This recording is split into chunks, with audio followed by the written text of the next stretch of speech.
If you watched our previous video about writing the equation of a circle centered at a point, this is going to be a very similar process. The difference is, while I do know where the center of the circle is this time, I don't know the radius. Rather, they give me another point on the circle. So let's begin the same way. I know kind of the outline of my equation is going to be a set of parentheses with x and then a number squared, plus a set of parentheses with y and a number squared, and then equal to something else. I can go ahead and fill out the center right away.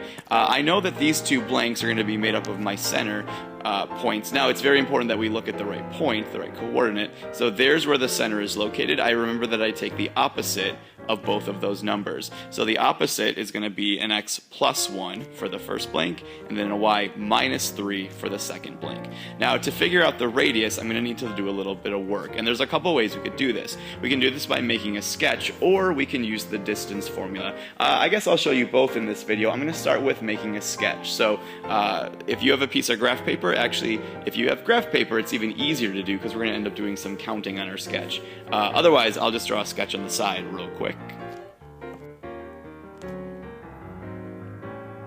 So there's a sketch of what I'm looking at. So what we need to do is we need to figure out how long this radius is from the center point to that point on the circle. Well, I'm not allowed to count diagonally, but here's what I can do. I can count vertically, and so what I'm going to do is draw a vertical line down from that point. And depending on the accuracy of your sketch and how easy it is to see, I can see that has a length of 3 spaces. If I were to count horizontally as well, I'm allowed to do that. Again, depending on the accuracy of your sketch, I can see that has a distance of 4.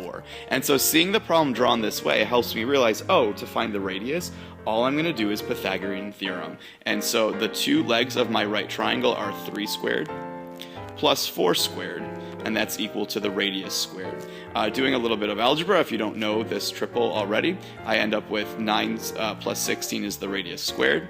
So 25 is equal to the radius squared, which actually I can stop right there, and I'll explain why in a second. If I went all the way, though, I'd find out that the radius is 5. Well, even though the radius is 5, remember that what I need for the blank over here is I need the radius squared. And so 25 is going to be the number that finishes out my equation. So here is the equation of the circle that would be centered at the point -1, 3, and have a radius that would get us the circle going through this point. Let me show you another way to do this problem besides just sketching it, or if you don't want to sketch it, sometimes you have difficult numbers to use. Let me show you how you can find that same value using the distance formula. So recall that the distance formula was the square root of x1 minus x2. So in this case, I'm going to go -5 minus -1 squared. It's really the same thing as Pythagorean theorem, plus y1 minus y2 squared, so 6 minus 3 squared. Okay, and you can go back and watch an old video if you want help with the Pythagorean or with the distance formula.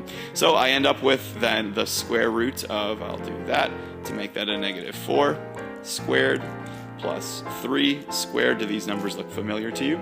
Squaring -4 in parentheses means I'm going to get a positive 16, and then plus 9. Look, there's the numbers we saw before. Oops, I'll throw some equal signs in there, which equals the square root of 25, which again gets me a distance of 5. Well, make sure that you understand that this number, remember, is the radius of the circle, and in the equation I need the radius squared. That's again why we had a 25 up there. So there's 2 different ways you can find the radius of the circle. One way by making a sketch and doing the Pythagorean theorem, or by using the distance formula.